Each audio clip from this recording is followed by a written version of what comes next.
Hey everyone, कैसे हो आप सभी। आई प्रे कि आप सभी खुश होंगे।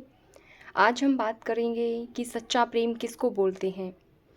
हमारी सोसाइटी में आज के समय में प्यार का, प्रेम का इतना गलत रूप फैल चुका है कि अगर कोई किसी से सच्चा प्रेम करता है तो उसको ये समझाने के लिए कि मेरा भाव सच में सच्चा ही है, मैं आपसे सच में प्रेम ही करता हूँ, ये समझाने के लिए हमें प्रेम के आगे सच्चा शब्द जोड़ना पड़ता है।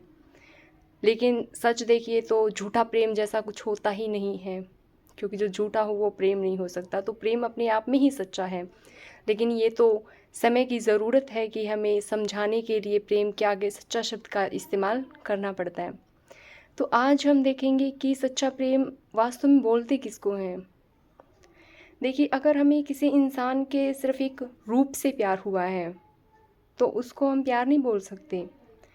यानी कि हम प्यार फिर किसी परिस्थिति से कर रहे हैं, ना कि उस व्यक्ति के संपूर्ण व्यक्तित्व से।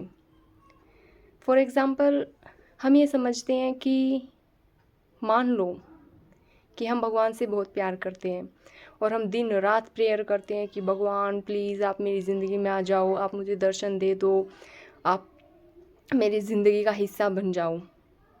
और मान लीजिए एक दिन भगवान प्रकट हो जाते हैं, लेकिन भगवान बोलते हैं कि ठीक है, मैं तुम्हारा साथ दूंगा, मैं तुम्हारी ज़िंदगी में आ जाऊंगा, लेकिन मैं तुम्हारी कोई भी इच्छा पूरी नहीं करूंगा, मैं तुम्हें कोई भी सुख नहीं दूंगा, शांति नहीं दूंगा, बल्कि मेरे साथ रहने से तुम्हारी ज़िंदगी में बहुत सारे दुख आ जाएंगे।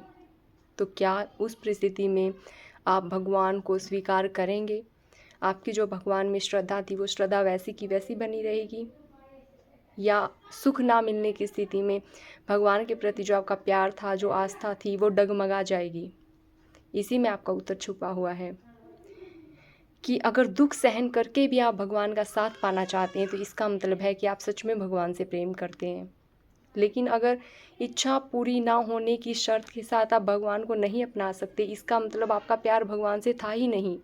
आपका प्यार था आपकी इच्छा पूर्ति के उस सोर्स से जो आपकी इच्छा पूरी कर रहा था।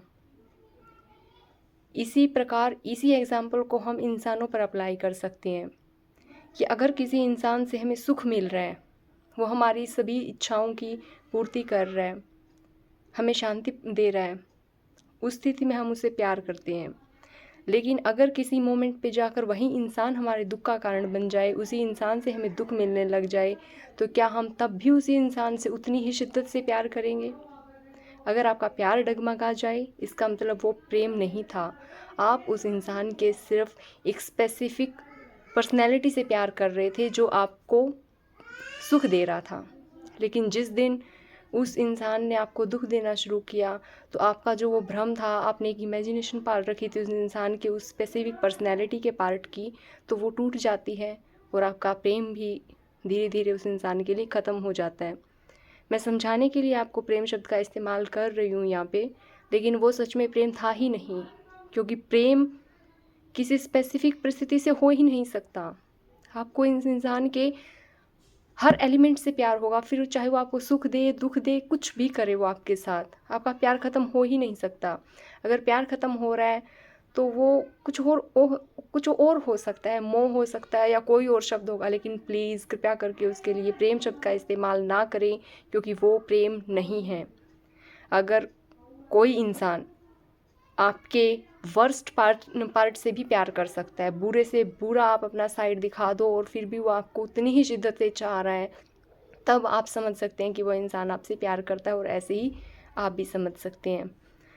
तो आज के लिए इतना ही, मिलते हैं नेक्स्ट वीडियो में। तब तक के लिए बाय, खुश रहिए, ध्यान रखिए अपना, गॉड ब्लेस यू।